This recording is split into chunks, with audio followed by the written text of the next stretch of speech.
নমস্কার। আমি পত্রাবলী থেকে সত্যশ্রীর একটা চিঠি আমি পড়ে শোনাচ্ছি। সাল হচ্ছে 27/6/46। স্নেহের আশীর্বাদ জানাবে। আচ্ছা, কাকে দিচ্ছে? হ্যাঁ, স্নেহের রেণুকে এই চিঠিটা তার উত্তর দিচ্ছে নাকি। আসলে উনি প্রশ্ন করেছিলেন সত্যানুভূতি কী। আমরা তো সত্যাশ্রয়ী সবাই, কিন্তু এই প্রশ্নটা নিজের কাছে নিজেই করেছিলেন না গুরুর কাছে করেছিলেন সেটা আমাদের বিষয়বস্তু নয়। কিন্তু স্নেহের যে রেণু, উনি যে প্রশ্নটা করেছিলেন যে সত্যানুভূতিটা কী। সাধারণভাবে কোনো প্রকার আস্বাদ বোধই অনুভূতি ধরা হয়। সুখ বা দুঃখের বেলায় চিত্তে যে সংবেদন বোধ হয় তাকেই অনুভূতি বলা হয়। অর্থাৎ আমরা যে স্বাদ বলতে কি, আমরা জীবের স্বাদ কী বোঝাই, যেমন জীবের টক ঝাল মিষ্টি এইগুলো একটা স্বাদ, একটা অনুভব করি। সত্যশ্রী বলছেন এই স্বাদকেই একটা ধরে নেওয়া হয় আর কি। কিন্তু সুখ দুঃখের বেলায় চিত্তে যে সংবেদন বোধ হয় তাকেই অনুভূতি বলা হয়। এখন সুখের সময় তো আমাদের চিত্তে একটা সংবেদন হবেই। হঠাৎ করে কিছু একটা আনন্দের খবর এলো, সেটা সংবেদন কোথায় হয়? আমাদের মনের ভেতরই একটা সংবেদন তৈরি হলো। অথবা যখন একটা দুঃখ কষ্ট হঠাৎ করে এসে গেল, সেটাতেও সংবেদন হয়, সেটাকেও বলা হয় অনুভূতি। কিন্তু কোনো বিষয়ে বৈজ্ঞানিক রহস্য জানতে পারার পর আমাদের চিত্তে সেই রহস্য বস্তু সম্বন্ধে যে জ্ঞান হয় তার অনুভূতি ঠিক সংবেদন বা আস্বাদন নয়। অর্থাৎ কোনো একটা রহস্যময় জিনিস, বৈজ্ঞানিক রহস্য আমরা জানতে পারছি। মনে করুন পূর্ব দিকে সূর্য ওঠে, পশ্চিম দিকে যায়, আমরা সবাই জানি। আমরা ছোটোবেলায় থেকেই দেখে এসেছি যে সূর্য পূর্ব দিকে ওঠে, পশ্চিম দিকে অস্ত যায়।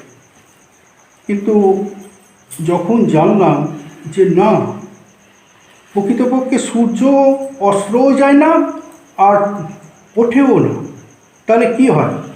তাহলে পৃথিবী সূর্যের চারদিকে ঘুরছে। তখন আমাদের মনে একটা অনুভূতি তৈরি হয়। সেটা ঠিক অনুভূতি নয়। সত্যি এই জায়গাটা একটু ঘুরিয়ে নেওয়ার ব্যাপার থাকে। এই জায়গাটা কিন্তু অনুভূতি নয়। আমরা যখন সুখ দুঃখের বেলা একটা সংবেদন বা স্বাদ পেয়েছি, কিন্তু যখন এই রহস্যটাকে আমরা জানতে পারলাম তখন কিন্তু সেটা রহস্য বা অনুভূতি নয়, সেটা একটা রহস্য, একটা হালকা চিত্তে একটা যে আলাদা একটা তৈরি হলো, সেটাই হচ্ছে ওই বিষয়ে রহস্য অনুভূতি বলা হয়।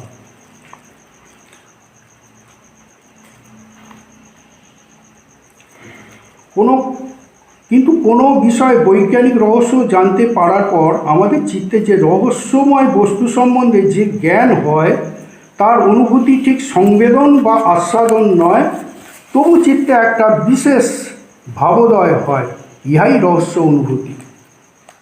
যেমন ইন্দ্রজালিকের খেলা দেখে বিস্ময় লাগে। ইন্দ্রজালিক মানে যারা এই ম্যাজিক ফ্যাজিক দেখায় আর কি, কত কি ম্যাজিক দেখায় না,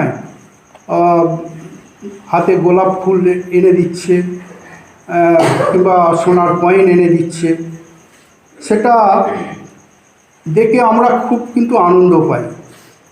কিন্তু এই আনন্দটা কিসের জন্য জানেন? সত্যশ্রী বলছেন এই আনন্দটা অজ্ঞাতবশত। আমরা ওই খেলা সম্বন্ধে কিছু জানি না, অজ্ঞান অবস্থায় আছি, কিন্তু তাতে আমাদের আনন্দ হচ্ছে।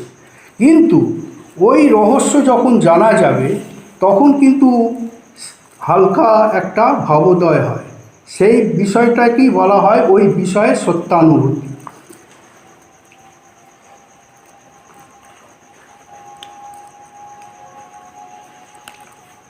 অর্থাৎ অজ্ঞাত থেকে যে, কিন্তু যখন সেই খেলার কৌশল জানতে পারি তখন এক প্রকার হালকা নির্বল অনুভূতি জাগে। এই অনুভূতিকেই ওই বিষয়ে সত্যানুভূতি বলা হয়। লাভ নাই, সুখ নাই, দুঃখ নাই, আস্বাদ নাই। আবার বলছি, লভ্য নাই বা লাভ নাই, সুখ নাই, দুঃখ নাই, আস্বাদ নাই, শুধু স্পষ্ট জ্ঞানের উদয়ের জটিলতার অবসান, সঙ্গে সঙ্গে আসক্তি ও উদ্বেগেরও অবসান ঘটে। যখন আমি কোনো বিষয়ে একটা মনোনিবেশ করছি তখন কিন্তু আমি লাভ বা ক্ষতি বা কোনো কিছুই আমি ভাবছি না। এই অবস্থাটাকে বল। দুঃখও নাই, দুঃখেরও কোনো ব্যাপার নেই, আর কষ্টেরও ব্যাপার নেই। আস্বাদও নয়, মানে আস্বাদ মানে কি? আস্বাদ বা কোনো কিছু পেতে গেলে তাহলে তো আমি সেই বিষয়ের ওপর একটা আমি ফিলিংস করব, সেই আস্বাদও নাই। তাহলে লাভ নাই, দুঃখ নাই, সুখও নাই, আস্বাদ নাই, শুধু স্পষ্ট জ্ঞানের উদয়ে জটিলতার অবসান, সঙ্গে সঙ্গে আসক্তি ও উদ্বেগেরও অবসান ঘটে। অর্থাৎ যখন শুদ্ধ জ্ঞানের শুদ্ধ জ্ঞানের এক আভাস যখন আমরা পাই তখন এই সব জটিলতা, যখন আমরা এই সুখের জটিলতা, দুঃখের জটিলতা, আস্বাদনের জটিলতা, এইগুলো তো নেই। এইগুলো না থাকার জন্যেই তখন তার একটা আলাদা আস্বাদন তৈরি হচ্ছে, তাকেই বলা হয় আনন্দ। আর এখানে যখনই এই আনন্দ, তখন আসক্তি ও উদ্বেগেরও কথা আসে না। জটিলতার অবসানের সঙ্গে সঙ্গে আসক্তি ও উদ্বেগের অবসান ঘটে। যখন জটিলতাগুলো চলে যাচ্ছে তখন কিসের জটিলতা? সুখের জটিলতা নেই, দুঃখেরও জটিলতা নেই। সুখ থাকলেই তার জটিলতা থাকবে, আর দুঃখ থাকলেও তার জটিলতা থাকবে, এবং তার সঙ্গে আসক্তিও থাকবে। তাহলে যখন এই কতগুলো জিনিস, লাভ নাই, সুখ নাই, দুঃখ নাই, আস্বাদন নাই, শুধু স্পষ্ট জ্ঞানের উদয়ে জটিলতার অবসান, সঙ্গে সঙ্গে আসক্তি ও উদ্বেগের অবসান ঘটে, তার নামান্তর হচ্ছে আনন্দ। তাহলে আনন্দ কাকে বলে? আমরা যে আনন্দ করি, মনে করুন খেলা দেখে একটু আনন্দ হলো, একটু সিনেমা দেখে আনন্দ হলো, বা ভারত পাকিস্তানের খেলা দেখে আনন্দ হলো, কিন্তু এই আনন্দটা তো ক্ষণস্থায়ী নয়, মানে স্থায়ী নয়, ক্ষণস্থায়ী। আবার দেখা যাবে আবার কোনো জায়গায় আবার সেই আনন্দ থেকেই আবার দুঃখে পরিণত হয়ে গেল, 1 ঘন্টার মধ্যে কি 2 ঘন্টার মধ্যে। তাহলে সেই আনন্দের কথা বলা হয়নি। যে আনন্দের কথা বলা হয়েছে অনাবিল আনন্দ, যেখানে দুঃখ থাকবে না, সুখ থাকবে না, আসক্তি থাকবে না, আস্বাদন থাকবে না। এই অবস্থাটাই যদি আপনারা মনে করুন যে এই অবস্থাটা যখন আসবে মানুষের মধ্যে, তখন সেই আনন্দ পায়। সেই আনন্দটা কি? সৎ চিৎ আর আনন্দ। সেই আনন্দর একটা অংশ আমরা তাহলে ধরতে পারছি। আর যে আনন্দের কথাও আমরা বলি সচরাচর, আমরা খেলা থেকে, খাওয়া থেকে একটু আনন্দ হচ্ছে, কারোর সঙ্গে দেখা করে আনন্দ হচ্ছে, এই আনন্দটা হচ্ছে ক্ষণস্থায়ী আনন্দ। এই আনন্দটা অনাবিল নয়। আর যে আনন্দের কথা বলা হচ্ছে, দুঃখকে আমি লভ করে দিচ্ছি, কষ্টকে আমি লভ করে দিচ্ছি, লাভেরও আমার আশা নেই, দুঃখেরও কোনো ব্যাপার নেই, দুঃখও নেই আমার কাছে, আস্বাদও নেই। তাহলে মনে করুন এই অবস্থাটাকেই বলা হচ্ছে আনন্দ। সৎ চিৎ আর আনন্দ। কিন্তু আনন্দ বলতে এই আনন্দের কথাই বলা হয়েছে। তারপরে এখানে পরের এতে আমি পড়ছি, আমি একসঙ্গে রিডিংটা পড়ছি না, একদম পড়তে পড়তে যাচ্ছি কারণ অনেকটা দেরি হয়ে যাবে। এই বিশ্ব প্রপঞ্চ রহস্যময় অজ্ঞতাপ্রসূত অপূর্ব বিস্ময়। বিশ্ব প্রপঞ্চ বলতে কী বোঝাচ্ছে? আমাদের এই বিশ্বে জল, মাটি, আগুন, বাতাস আর আকাশ, এইগুলো কি পঞ্চভূত বলা হয়। এই পঞ্চভূতই হচ্ছে রহস্যময় অজ্ঞাতপ্রসূত বিস্ময়কর ব্যাপার। বিস্ময়কর তো ব্যাপার, ধরুন মাটি থেকে একটা গোলাপ ফুল হচ্ছে, এটা তো একটা বিস্ময়কর ব্যাপার।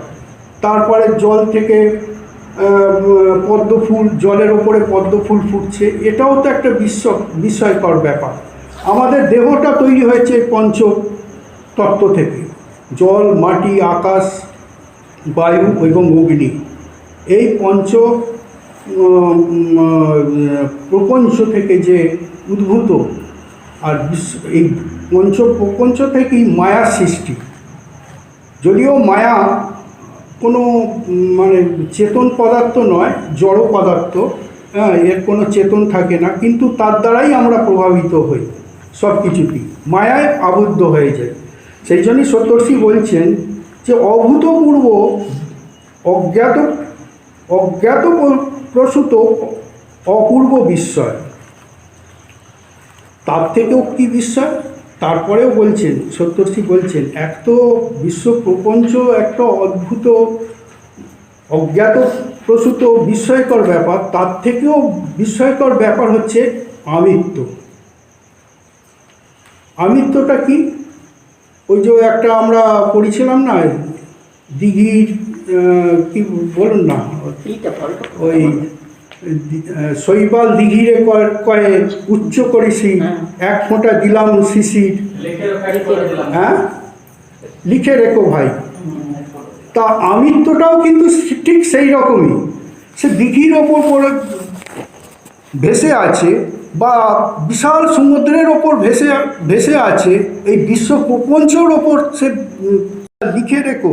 হ্যাঁ, তার মানে বলতে চাইছে যে আমার আমিত্ব দিয়ে তার কতখানি সেই জায়গাটাকে সে তুলে ধরতে চাইছে, যে তুমি তো জলে ভাসছো ভাই, হ্যাঁ, জলের ওপরে শ্যাওলা যেমন ভাসছো, তুমি কোথা থেকে একটা ওই ওপর থেকে শিশির এসেছিল, সেই শিশিরটা তুমি দিঘিকে দিয়ে বলছো এটা লিখে রেখে দাও, আমি তোমার সঙ্গে এমনি খাইও না, পড়াই না, আমি তোমাকে শোধ করে দিচ্ছি। মানুষের আমিত্ব হচ্ছে ঠিক এইরকম। বলছে বিস্ময়কর, কারণ আমি তো কিছু করি না। যদি সে মনে করে আমি কিছু নয়, আমি ডাক্তারও নয়, আমি ইঞ্জিনিয়ারও নয়, আমি বড় কিছুই নয়, সবই তার দেয়া, কিন্তু আমিত্বটা কেন? সপ্তর্ষি বলছেন আমিত্বটা এইটাই হচ্ছে সবথেকে বিস্ময়কর, যার জন্য বড় বড় মানব দেখবেন আমিত্বটাকে তুমিত্বতে পরিণত করেছে। আলবার্ট আইনস্টাইন নাকি একবার দেখাচ্ছিল, তুমি তো এত বড় বিজ্ঞানী, আপনি ওই সমুদ্র, বলছে যে না না, আমি কিছুই আবিষ্কার করতে পারিনি, আর আমার কিছু সম্ভবও নয়। এই বিস্তীর্ণ সমুদ্র থেকে আমি এক খণ্ড শুধু আমি পাথর তুলে আনতে পেরেছি, অসংখ্য পাথর, কিছুই আমি আনতে পারিনি, শুধু এক খণ্ড পাথর আনতে পেরেছি। তার মানে তার মধ্যে কত গুণ থাকলে সেই আমিত্বকে, আমরা তো সাধারণত একটু কিছু হয়ে গেলে আমিত্ব ফলাই, হ্যাঁ, আমি করেছি, আমি দিয়েছি, আমি বলছি, আমি করছি। এই আমিত্বটাই হচ্ছে বিশ্ব প্রপঞ্চের এক তো বিশ্ব প্রপঞ্চটা হচ্ছে অদ্ভুত, তার থেকেও হচ্ছে বিস্ময়কর হচ্ছে আমার আমিত্ব। সুখ, দুঃখ, হর্ষ, বিষাদময় চাঞ্চল্য আমাদের উপভোগ্য রস। এর আগেও এটা আলোচনা হয়েছে, এর আগের স্টেজটায়। সুখ, দুঃখ, হর্ষ, বিষাদময় চাঞ্চল্য আমাদের উপভোগ্য রস। উপভোগ্য রস, তার উপভোগজনিত সংবেদনই তৃপ্তি অতৃপ্তি। আমরা এইগুলোকে তো উপভোগ করি, আমাদের সংবেদন আছে তো, তাই উপভোগ করি। আমাদের যদি সংবেদন না থাকতো আমরা উপভোগ করতাম না। আমরা স্বাদ পাই, আমরা সুখের স্বাদ পাই, আমরা দুঃখেরও স্বাদ পাই বা সংবেদন পাই। আর তা থেকেই তো তৈরি হয় তৃপ্তি। আর তৃপ্তি বলে না, আমি একটু এইসব করে একটু তৃপ্তি পেলাম, এই জিনিসগুলো করে আমি একটু তৃপ্তি পেলাম।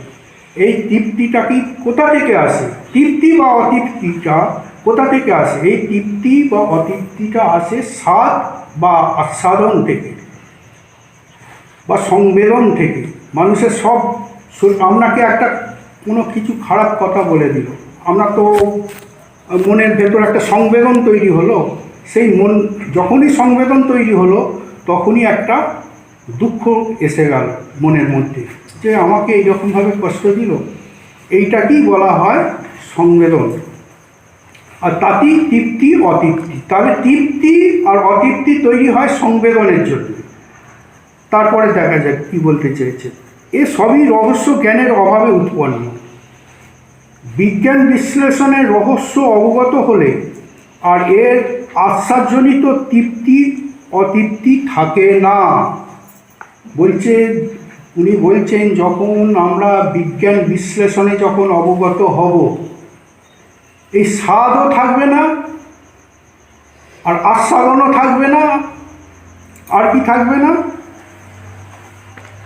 আর যখনই আস্বাদন থাকবে না তখন তৃপ্তি আর অতৃপ্তি কোনোটাই থাকবে না। এই অবস্থাটা কি বলা হয়? অবগত আস্বাদনজনিত তৃপ্তি অতৃপ্ত থাকে না। কিন্তু তখন এক প্রকার হচ্ছে সবই তো গেল, তৃপ্তি গেল, অতৃপ্তি গেল, সুখ গেল, দুঃখ গেল। তাহলে যদি সবই গেল রইলটা কি? তখন না, সপ্তর্ষি বলছেন আছে। কি আছে? তার মধ্যে এক প্রকার অনাবিল আনন্দ। সেই আনন্দ যেটা আপনি যে আনন্দের কথা বলা, অনাবিল আনন্দ, সচ্চিত আনন্দ, অনাবিল আনন্দ এবং সহজ অনুভূতি থাকে। এক প্রকার আনন্দ, সহজ অনুভূতি থাকে এবং তাকেই বলা হয় সত্য জ্ঞান। সেই প্রশ্ন যেটা করা হয়েছিল, সত্য জ্ঞান কাকে বলা হয়? তাহলে আমার আস্বাদ নেই, আমার সুখ নেই, আমার দুঃখ নেই, দুঃখও নেই, সুখও নেই, আনন্দও নেই, আমার আস্বাদ নেই। তাহলে যখন এইগুলো নেই আর নেই তখন কি পাবো? তখন বলছেন একটা আনন্দ। সেই আনন্দেই আমরা মশগুল হয়ে যাই। সেই আনন্দের কথাই উনি বলছেন। তখন পাবো একটা আনন্দময় সহজ অনুভূতি। আমরা যে অনুভূতিগুলো এর আগে পেতাম সেগুলোর মধ্যে জটিলতা ছিল, সব কিছুতেই জটিলতা। যখন আনন্দ ভোগ করছি তার মধ্যেও জটিলতা ছিল, যখন দুঃখ পাচ্ছি তার মধ্যেও জটিলতা ছিল। কিন্তু এখন যেটা পাচ্ছি সহজ আনন্দ, সহজ একটা অনুভূতি, এক প্রকার আনন্দময় সহজ অনুভূতি। এবং এই সহজ অনুভূতিকেই বলা হয় সত্য জ্ঞান। তাহলে সত্য জ্ঞান পেতে গেলে কতক্ষণ আমাদের শর্ত মানতে হয় সপ্তর্ষির কথা অনুযায়ী। তাহলে আমাদের দুঃখ নিয়ে সত্য অনুভূতি পাওয়া যায় না, কষ্ট নিয়ে। কেন? তা আমাদের মধ্যে সেই তৃপ্তি অতৃপ্তি আছে। যখনই তৃপ্তি বা অতৃপ্তি আছে তখন আমরা আনন্দ পাবো না। বিজ্ঞান বিশ্লেষণে রহস্য অবগত হলে আর এই আস্বাদনজনিত তৃপ্তি অতৃপ্ত থাকে না, কিন্তু তখন এক প্রকার আনন্দময় সহজ অনুভূতি থাকে। তাহাই সত্য জ্ঞান। এর কাল অকাল কিছু নেই, সব কালই হতে পারে। সকাল, বিকাল, দুপুর, রাত্রিরে এই অনুভূতিটা আসতে পারে। তার জন্যে দুঃখ বা কষ্টেরও কিছু নেই। সব কিছু খাওয়ানোরও দরকার নেই। সংসারের মধ্যে থেকেই সব কিছু হবে, সংসার ছাড়ারও প্রয়োজন নেই। তাহলে এটা কোথা হয়? সেটা একবার বলছেন, একমাত্র ধ্যানের গভীরতা অবস্থা, ধ্যানের গভীরতম অবস্থা, শুদ্ধ বুদ্ধি ও চিন্তার গভীরতম প্রবেশে নিরুদ্ধ হলেই এই অনুভূতি আসে।